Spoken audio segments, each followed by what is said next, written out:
Chapter 4. Sri Sadguru said, the great Jnana yogis meditate upon that Supreme Being who is the very embodiment of wisdom, who is changeless and attributeless, and who is the actual real entity. The Prema Bhaktas pray to that God who is the sole origin of the entire universe, who has attributes and form, and who is the fond marker from the ocean of birth and death, who is the ford maker from the ocean of birth and death. Those great saints with complete control over all senses dive deep into transcendental bliss, meditate upon the formless Brahman, and attain salvation ultimately. The Bhaktas who distinguish between forms enthusiastically march on the spiritual path, aiming at some specific form and reach Vaikunta at the end. Those who worship the Lord longing for Kaivalya attain that only with his grace. It is very difficult to overcome Vishnu Maya even for those seers who have complete control over themselves and who want to gain moksha. Hence, they surrender completely under the Supreme Soul, the ultimate Godhead. The seers who aim at moksha worship Lord Purushottama only. Even those sadhus who have attained moksha already worship him as they know the joy of worshipping him. Great yogis like Sri Shuka and the Sanakas, who were one with the Lord and who have complete realization of the self too, worship him with prema bhakti. Those sadhakas, those who strive for spiritual attainments, who are not quite advanced and mature, and who take pride in themselves as men of realization, humiliate the bhaktas and despise bhakti yoga. There was a sannyasi named Totapuri. He was wandering all over the earth like the spirits or the low-witted or the lunatics, unclad and with matted locks of hair. He had complete control of the senses, had overcome anger, was always steady in samadhi, and was a great yogi meditating on the indestructible Brahman. This great man providentially came to Dakshineshwaram and had the darshan of Sri Ramakrishna, the best of the Prema Bhaktas. The saintly Ramakrishna, who had conquered all the senses, attained Nirvikalpa Samadhi on the magic touch of the hand of Totapuri.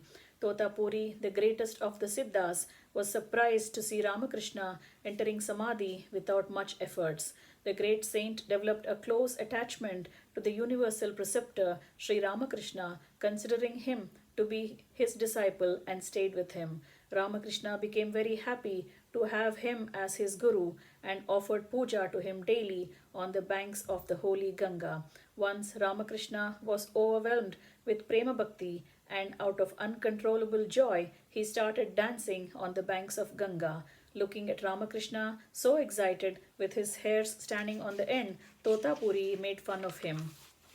Totapuri said, why do you sing the praise of Sri Hari and dance so like a seeker on the spiritual path, even after attaining Nirvikalpa Samadhi?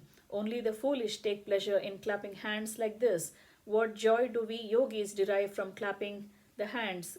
Karatala.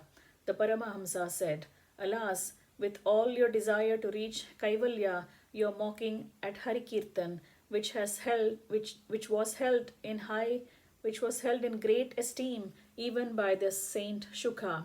Lord Hari's Maya is formidable even to the Muktas and Siddhas. Even the pious Sanakas got angry, clouded by this Maya. Hence, all seekers should at all costs worship Lord Hari. It is very easy to overcome his Maya and his grace. Sri Sadguru continued.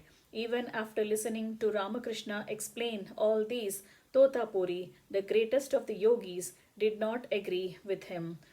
Though the bhajan of Lord Sri Mukunda is yielding real happiness, Totapuri did not take interest in it. He belittled its glory as he considered himself to be a Jivan Mukta, standing above all these things. Hence he mocked at Ramakrishna, arguing on many lines. He had a sudden attack of severe stomach pain because of his ill treatment of the Bhakta, Sri Ramakrishna, and his mockery at Bhakti. The Yogeshwara Totapuri could not stick to Nirvikalpa Samadhi undisturbed because of this trouble. The yogi became very sad, dejected, and with a decision to commit suicide, fell into the pellucid flow of the Ganga. He felt intensely sad to find that there was only knee level water flow in Ganga. His wish was not fulfilled. So he came and explained his condition to Ramakrishna. The greatest among the great men, Sri Ramakrishna, with all sympathy, looked at the suffering yogi and uttered these sweet words pregnant with meaning. Sri Paramahamsa said, "You have lost yourself in Nirguna Brahman. You have attained Nirvikalpa Samadhi and consider the whole world to be a myth. Can there be anything that is unbearable with you? Hari Bhajan is assigned only to the fools like me, but you are a staunch believer in Nirguna Brahman. There is nothing that can give you joy or sorrow." Totapuri said, "You are right. The world is undoubtedly a great myth. It is true that I have deep faith in Nirguna Brahman and I do not feel happy or sad specially. Yet my mind finds it difficult to remain fixed in Samadhi state now. Vishnu Maya cannot be overcome even by me. It is quite uncertain." The Paramahamsa said, "O wise one, now did you understand the might of Vishnu Maya, which is the root cause of the universe and which cannot be conquered even by men of wisdom? Do not worry now, O yogi. I will carry on the kirtan of Sri Vasudeva and pray to him so that your pain subsides. Only kirtan can dispel illusions and remove all sorrow."